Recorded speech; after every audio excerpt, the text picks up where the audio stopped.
Guys, I found the best dupe. I'm obsessed. Are you sick of your commute? Sick of driving? Sick of traffic, car maintenance, gas prices? Then run, don't walk to this dupe. They call it bus. Is that a dupe? Did I did I do it? Am I duping? Dupes are everywhere, but they're misunderstood. Let's fix that.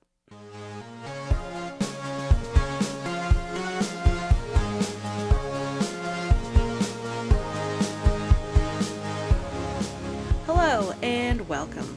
My name's Shelby. On this channel, I try and explain misunderstood topics using research, analysis, and a variety of perspectives. If that sounds interesting, I really hope you'll keep watching and maybe check out some other videos on the channel. So what is a dupe? Well, most commonly, a dupe is a product that gives a similar effect, solves a similar problem, performs a similar function as a higher end product, but at a lower price. As we'll talk about in this video, that's not always the case, but that's the most common form of dupe, a product that's expensive or difficult to get, but here's an alternative that will give you a similar effect. Dupes kind of exist on a spectrum, so we'll look at some examples. So on this side of the spectrum, true dupes is a company like e.l.f. Cosmetics. They make makeup and skincare, blah, blah, blah. e.l.f. is famous for making dupes. They do make original products too, but they do a lot of duping. But in my opinion, these are true dupes. These are dupes that I'm perfectly okay with. They look different than the original product. They're not trying to pretend to be the original product. They're high quality in their own right. These are good quality dupes. Let's look at one. One of e.l.f.'s most famous and popular products is their Power Grip Primer. It is a dupe of a milk product. As you can see, the two look very different and you would not confuse the two on the shelves. Now, the e.l.f. Power Grip is a really good product. It is arguably more popular than the product it duped. The Power Grip has been a hero product for e.l.f. They have made a million different sizes of it, a million different versions of it. They've made it into claw clips for some reason. They've made it into hair products.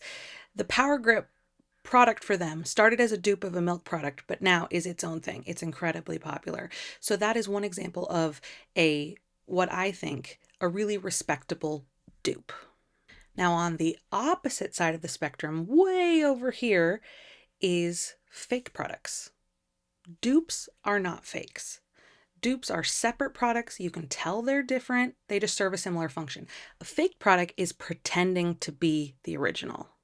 So these are products where they try and fake the exact packaging. They try and fake the exact font, the exact type, the exact box. They are trying to trick you into thinking you're getting the real product. These are illegal.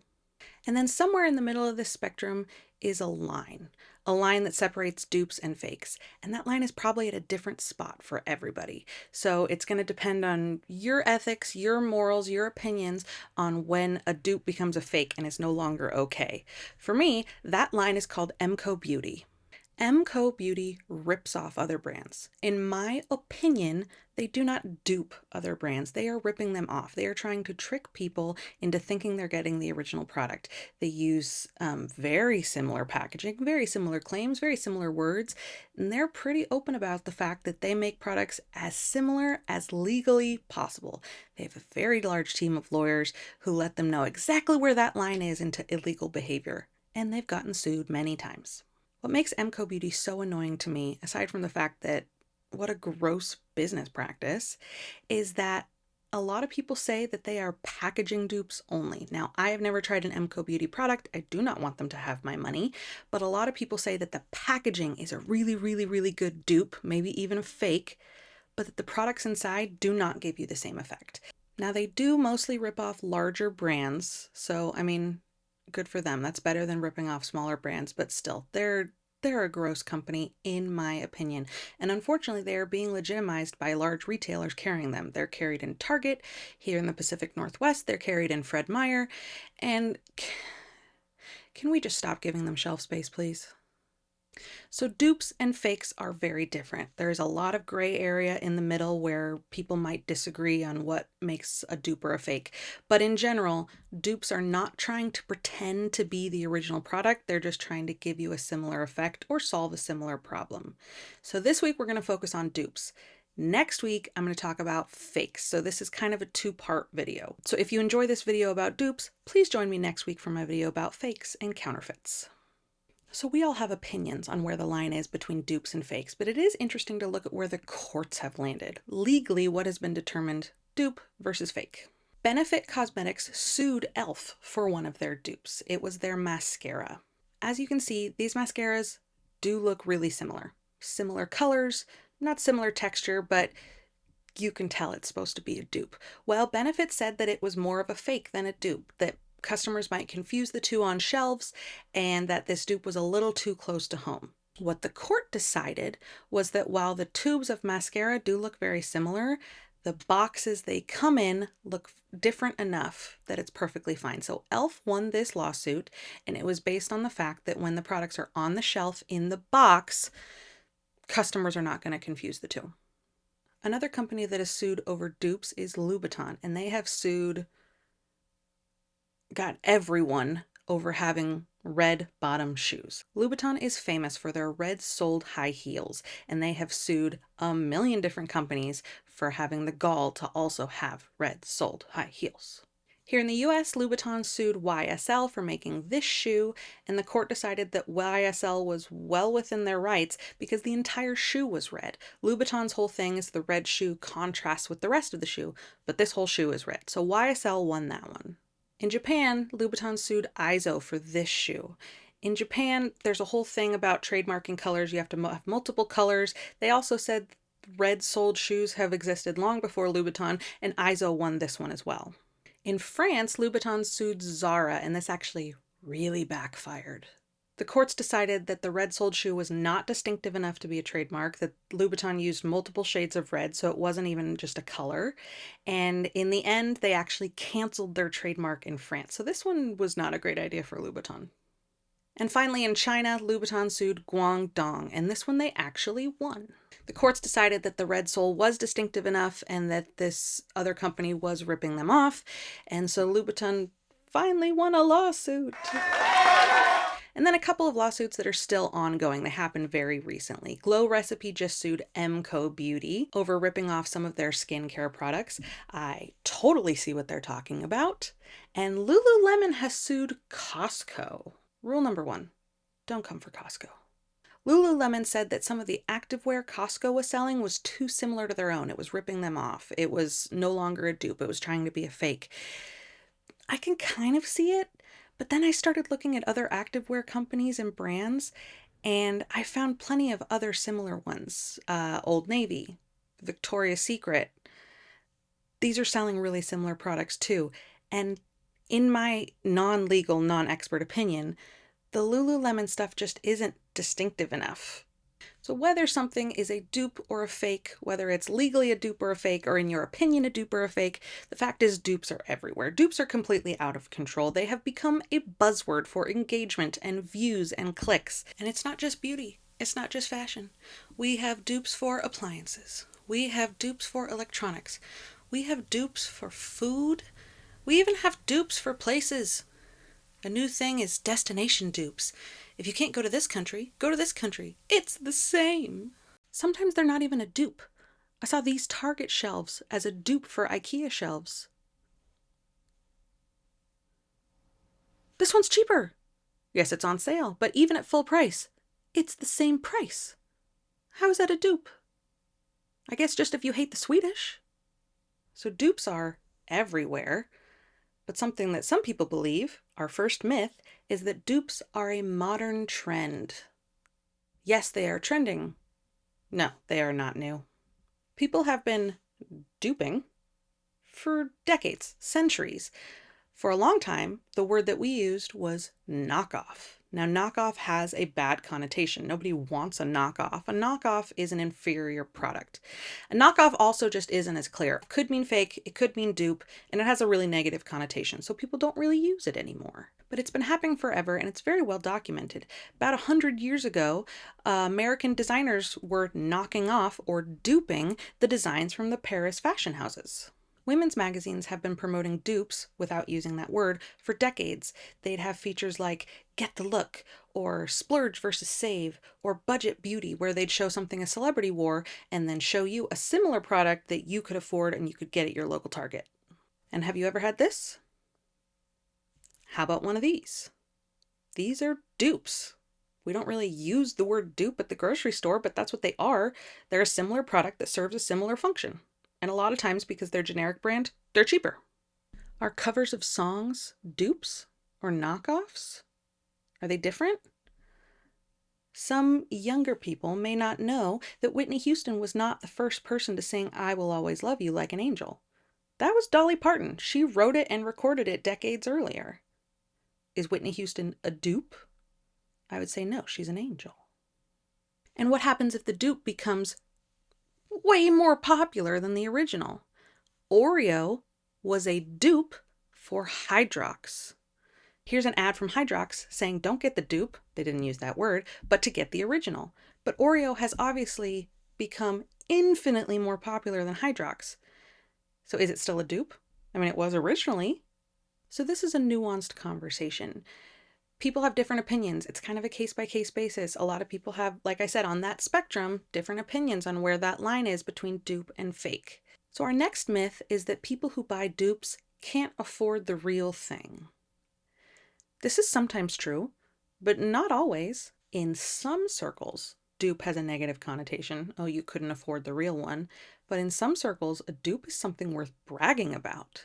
Really depends on what corner of the internet you're in, what generation you're in, what tax bracket you're in, what your social circle is, on whether a dupe is something to be proud of or something to be ashamed of. The fact is, a lot of people in younger generations just don't care as much about luxury and labels anymore. They still care about trendy labels, but they don't necessarily care about having the high-end luxury labels. And in this economy, they can't afford them anyway.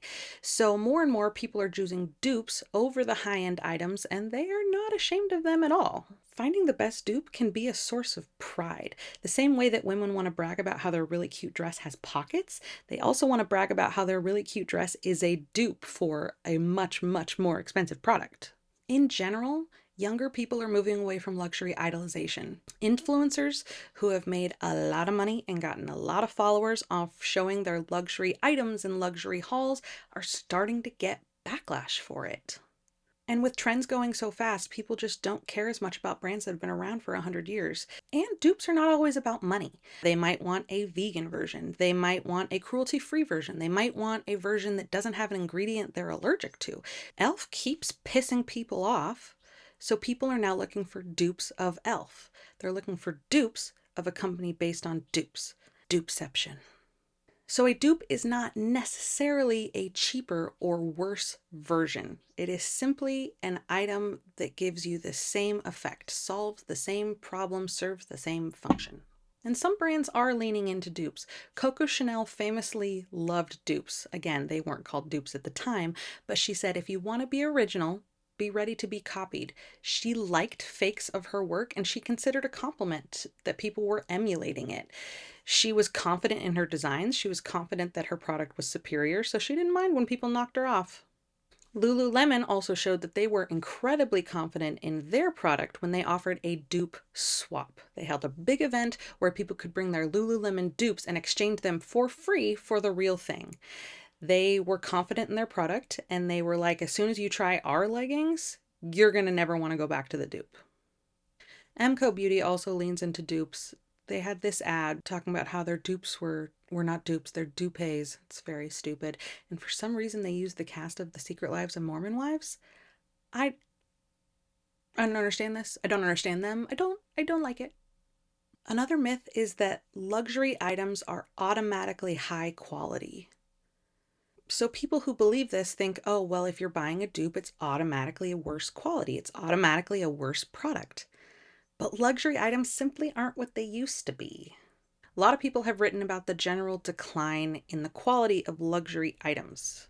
Wisdom K is a very popular style and fashion influencer, and he went very viral when he shared a Miu Miu haul where he spent, I think, $18,000 and multiple items as he pulled them out of the bag, never used, never worn, were starting to fall apart. And this video got a lot of people talking about how they've experienced something similar. They've gone to a luxury brand, they've bought something, and the quality just isn't there. Multiple people have shared that their incredibly expensive Van Cleef jewelry is tarnishing quickly. These bracelets are incredibly trendy and incredibly popular, but based on these videos, they're simply not worth the money. There are very similar designs made by other jewelry brands with higher quality materials. This creator takes apart luxury leather goods to determine how good of quality they actually are and if they're worth the money. His name is Tanner Leatherstein, and if you're going to give a kid that name, what the hell else is he going to do with his life? He regularly reports in being very disappointed in the quality of leather, the quality of construction, and the fact that these luxury goods are not worth the luxury prices. Sometimes they're just tricking us. When looking at dupes and all the popular dupe products, I saw several posts about this L'Oreal dupe for a YSL lip product. Those look really similar, right? Kind of similar packaging, very similar product. Some would even say identical. But you know what? L'Oreal owns YSL Beauty. The same company made these two products. Are they the same product? I have no idea, but something to think about. Another one I saw a lot was e.l.f. dupes for Rhode. People finding e.l.f. products that are duped for more expensive products. Nothing new, nothing original. But there are a lot for e.l.f. duping Rhode. Blushes and bronzers and highlighters. All these videos about people how e.l.f. is such a good dupe for Rhode. e.l.f. owns Rhode. Dupeception. So the assumption that a luxury item, a high price item, is automatically higher quality is just simply not true anymore. So my Goyard totes started melting. Look at this. Why pay this much money for a bag for it to melt a year later? And look how sticky. And sometimes they're just basic ass products. This is a white t-shirt from Prada. It costs over $1,000 for some reason. It is 92% cotton and it is a white t-shirt. This is a pack of 3 t-shirts from Gildan that cost less than $22. It's 95% cotton. A lot of people would argue that's better. What the hell are we doing, Prada? This is an orange tank top from Chanel. Any guesses on how much it cost? $2,300. Here are several very similar products from respected brands that cost a normal amount of money for a tank top. So younger generations have a lot less money. They have a lot less disposable income, and they're starting to realize that having these luxury labels where one item costs more than their rent is simply not worth it. Now, I think in this video, I've made a lot of good points for dupes, but our final myth is that dupes are harmless.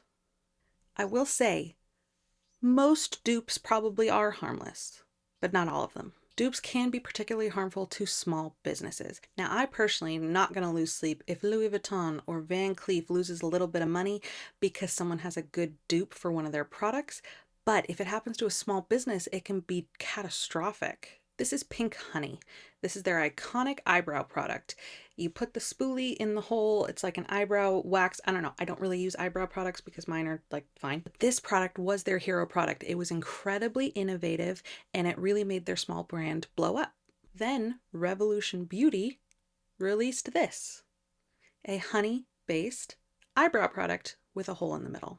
For me, if we're looking at that dupe spectrum, this is a little too far in that direction for my comfort because the design, the theme, the brand, the hole in the middle, all of it's just a little too close for comfort. They ripped off a small, innovative brand. That's shitty. That's a shitty thing to do. And Shein is even worse in just every way. Shein regularly rips off smaller brands. They will take the art or product design from smaller brands or smaller creators, and they will make up something incredibly similar in their factories and send it out with no payment and no credit. This is just one example. The swimsuit on the left is from a brand called Baya, and the one on the right is from Shein. Come on. That's not a dupe, that's a fake. And you're ripping off a smaller brand. You suck. This is another one.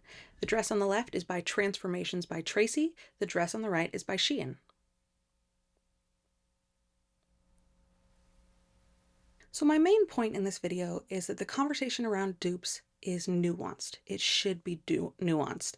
Not all dupes are bad, not all dupes are good. I'm just hoping that we as consumers can think a little more critically about what we're buying and what we're okay with.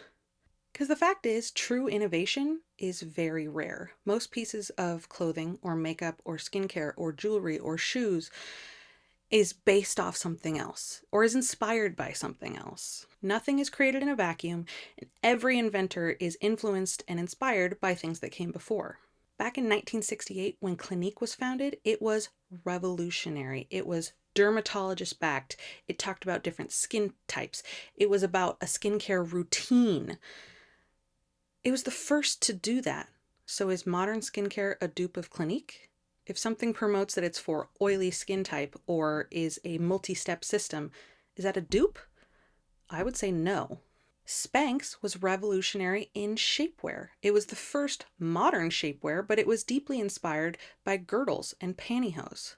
So is all modern shapewear a dupe of Spanx? Is Skims just a Spanx dupe? I would argue no.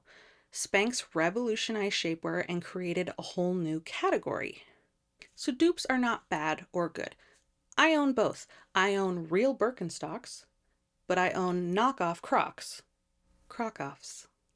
But I think for me personally, for a dupe to be acceptable, for a dupe to be ethical, brands should be punching up, not down. I have no problem with someone duping a luxury brand. I do have a problem with someone duping a small, independent, brand new brand. And don't just copy it. Don't just do exactly what they did. Make your own product that solves the same problem. In honor of today's topic, I have made a donation to a local organization that offers legal services to small businesses. Small businesses, if they do get ripped off or duped, often don't have the financial resources to fight for themselves, to stand up for themselves. So I have donated to a local organization that helps them do that. Thank you so much for watching, and remember, this was an overview, not a deep dive. I want to hear about your opinions on dupes in the comments. Do you have a favorite dupe? Do you have dupes that you think are simply not okay? Do you think all dupes are not okay? I want to hear your comments down in the thoughts, so please keep this conversation going. And remember, come back next week to see all about fakes. I post a new video every week, and I hope to see you in the next one.